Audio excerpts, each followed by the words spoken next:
ल डाँडा खाइदिनु पर्यो चट्ट लाएर खसीको मासुसँग चट्ट लाएर दौरीले खाँदैछ। अब मैले पनि एक प्लेट खाइदिइहाल्नु पर्यो।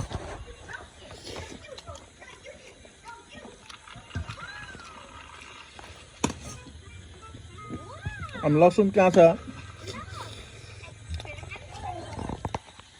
हाम्रो बाबु फेरि शाकाहारी अरे आलु तरकारी दुध र भात मात्रै खान्छ। बाबुले के खाएको? खिर खाएको?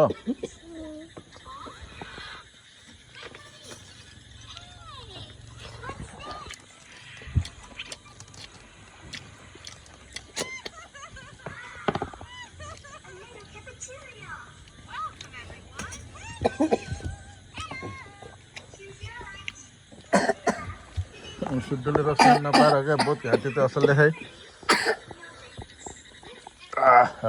तातो छ यहाँ एउटा तेह्र खाँदा खाँदा ऊ भइरहेछ। ल हाम्रो पकाउनु खुवाइ त म राख्छु उता खाएर।